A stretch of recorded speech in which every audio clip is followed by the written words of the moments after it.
اعوذ باللہ من الشیطان الرجیم بسم اللہ الرحمن الرحیم۔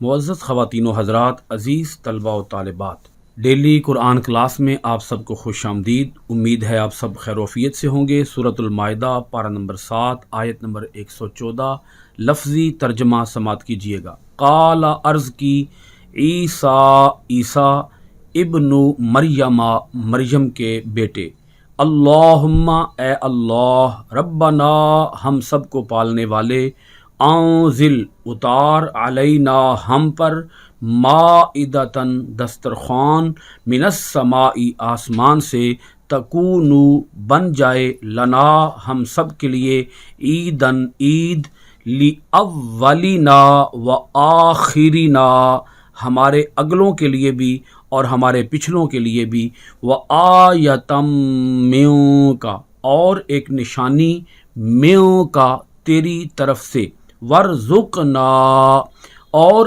رزق دے ہمیں، وانت اور تو خیر سب سے بہتر، الرازقین رزق دینے والا۔ معزز ناظرین کرام، اس آیت مبارکہ کا ربط آیات یہ ہے، اللہ رب العالمین نے حضرت عیسیٰ علیہ السلام سے جو گفتگو، جو بات چیت روز قیامت کرنی ہے، اس کا ذکر ان آیتوں کے اندر کیا جا رہا ہے۔ اللہ تعالیٰ کے مختلف 8 انعامات کا یہاں ذکر کیا گیا ہے۔ 8واں انعام پچھلی آیت کے اندر بیان ہوا کہ اللہ نے حواریوں کے دل کے اندر یہ بات ڈال دی کہ وہ ایمان لے آئیں، اور وہ ایمان لے آئے۔ انہوں نے کہا ہم ایمان لے آئے، اور اے عیسیٰ علیہ السلام آپ گواہ ہو جائیں کہ ہم سب مسلمان ہیں۔ پھر حواریوں نے حضرت عیسیٰ علیہ السلام سے نزول مائدہ کی دعا کی۔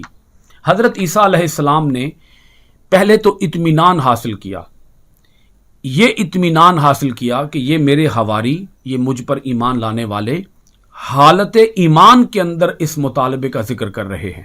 حالت کفر اور حالت انکار یا حالت شک کے اندر یہ مطالبہ پیش نہیں کر رہے، حالت کفر کے اندر یہ مطالبہ پیش نہیں کر رہے، بلکہ حالت ایمان کے اندر یہ مطالبہ میری بارگاہ میں رکھ رہے ہیں۔ تو حضرت عیسیٰ علیہ السلام نے پھر غسل کیا، موٹا لباس زیب تن کیا، 2 رکعت نماز ادا کی، پھر اللہ تعالیٰ سے دعا کی۔ اس دعا کو اللہ پاک نے قرآن مجید کے اندر اس آیت میں بیان فرمایا، سورۃ المائدہ کی آیت نمبر 114 کے اندر۔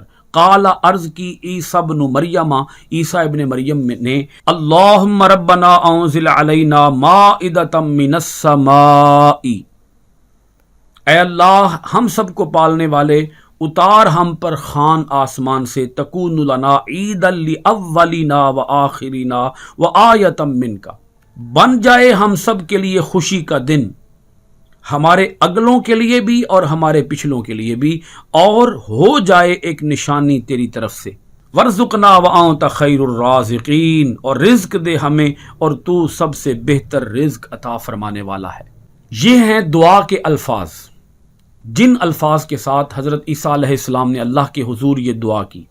اس دعا کے اندر خاص بات یہ ہے کہ انہوں نے اللہ تعالیٰ کا ذاتی اسم اور اللہ تعالیٰ کا صفاتی اسم دونوں کو دعا کے شروع میں رکھا، تاکہ ان دونوں ناموں کے صدقے، ان دونوں ناموں کے طفیل اللہ تعالیٰ میری اس دعا کو پورا کر دے۔ تو یہ پیغمبروں کا طریقہ ہے کہ وہ جب اللہ کے حضور دعا کرتے، اللہم، اللہ تعالیٰ کا ذاتی نام بھی پکارتے، اور پھر آگے ربنا، اللہ تعالیٰ کا صفاتی نام بھی پکارتے۔ اللہ کا ذاتی نام ہے، اور رب اللہ کا صفاتی نام ہے۔ اللہ کے آگے جو میم آ رہی ہے، میم مشدد یعنی کہ جو 2 میمیں آ رہی ہیں، یہ 2 میم ندا کی جگہ پر ہیں۔ ندا مین پکارنا، ان دونوں میم کے اندر پکارنے کا معنی موجود ہے، اے۔ ان دونوں میم کا معنی ہم کیا کریں گے؟ اے ربا، پالنے والے، نا ہم سب کے۔ اسی دعا کے اندر انہوں نے یہ بات بھی رکھی کہ ہم تیری بارگاہ سے نزول مائدہ کی دعا کیوں کر رہے ہیں اے باری تعالیٰ؟ اس لیے کر رہے ہیں تاکہ وہ دن، جس دن ہمیں یہ عظیم نعمت عطا ہو، تیری عظیم نشانی، تیری عظیم قدرت کی نشانی ہمیں عطا ہو، وہ دن ہمارے لیے عید کا دن ہو جائے، ہمارے اگلوں کے لیے بھی اور ہمارے پچھلوں کے لیے بھی وہ دن عید کا دن ہو جائے۔ یعنی جس دن تیری نعمت ہمیں نصیب ہو، جس دن تیری وہ نعمت عظمیٰ ہمیں نصیب ہو، وہ دن ہمارے لیے عید کا دن ہو جائے۔ عید کا معنی ہوتا ہے خوشی کا دن، مسرت کا دن، انبساط کا دن، فرحت کا دن۔ تو اس دن کو ہم بطور عید رکھیں گے۔ اب یہاں یہ بات بھی سمجھ لیں، اسلام کے اندر عید کا تصور کیا ہے؟ اسلام کے اندر عید کا تصور یہ ہے کہ کوئی بھی ایسا دن جس دن اللہ تعالیٰ کی کوئی نعمت نصیب ہو، کوئی نعمت حاصل ہو، اس نعمت کے حصول کے دن کو بطور شکرانہ منانا، یہ ہے عید۔ یعنی اللہ تعالیٰ کی جانب سے جب انسان کو نعمتیں نصیب ہوتی ہیں تو ان نعمتوں کا شکرانہ ادا کرنا، یہ عید ہے۔ عید الفطر کے دن بھی ہم کیا کرتے ہیں؟ عید الاضحیٰ کے دن بھی ہم کیا کرتے ہیں؟ ایک نماز ہے جس نماز کو سب مسلمان ادا کرتے ہیں، اور نماز کیوں ادا کرتے ہیں؟ اللہ کی نعمتوں کے حصول پر اللہ کا شکر ادا کرنے کے لیے۔ تو ایسا نہیں سمجھنا چاہیے کہ دو عیدوں کے علاوہ اسلام میں کوئی عید ہی نہیں ہے بھائی۔ عید جمعۃ المبارک کو عید کہا گیا، جمعۃ المبارک کے دن کو عید کا دن کہا گیا۔ اسی طرح کوئی بھی ایسا دن، یعنی میں مثال دیتا ہوں اس کی، جس دن اللہ تعالیٰ نے قرآن مجید ہمیں عطا فرمایا، تو کیا اس دن کو بطور عید منانا یہ کوئی گناہ کی بات ہے؟ عید کے اندر ہم نے کرنا کیا ہے؟ اصل بات یہ ہے، عید کے اندر میں عرض کر رہا ہوں، عید کے اندر اللہ کی نعمتوں کا شکر ادا کرنا ہے۔ تو جب عید کے اندر، عید کے دن میں اللہ کی نعمتوں کا شکر ادا کرنا ہے، تو بھئی نعمتوں کا شکر ادا کرنا، کیا یہ بھی کوئی گناہ کی بات ہے؟ کیا یہ بھی کوئی بدعت کی بات ہے؟ کیا یہ بھی کوئی اللہ تعالیٰ کی ناراضی کا باعث بنے گا یہ شکر ادا کرنا؟ شکر ادا کرنا تو اللہ کے عذاب سے بچنا ہے۔ شکر ادا کرنا تو اس بات کا بین ثبوت ہے کہ ہم نے ان نعمتوں کو اپنے پاس محفوظ کر لیا۔ ان نعمتوں کے حصول کے ہو جانے کے بعد، ان نعمتوں کے مل جانے کے بعد، ہم نے ان نعمتوں کو اپنے پاس زنجیر ڈال کے حفاظت میں کر لیا کہ اب وہ نعمتیں ہم سے ضائع نہیں ہو سکتی، وہ نعمتیں ہم سے چھن نہیں سکتی۔ کیونکہ جب شکر ادا کیا جائے تو اس کا مطلب ہے کہ وہ نعمتیں ہمیں نصیب رہیں گی، وہ نعمتیں ہمیں میسر رہیں گی۔ اور اگر نعمتوں پر شکر ادا نہیں کیا جائے گا تو اس کا مطلب یہ ہے کہ وہ نعمتیں چھن جائیں گی۔ اسی کا ذکر اگلی آیت کے اندر آ رہا ہے، ناشکری، نعمتوں پر شکر بجا لانا یہ لازم ہے انسان کے اوپر۔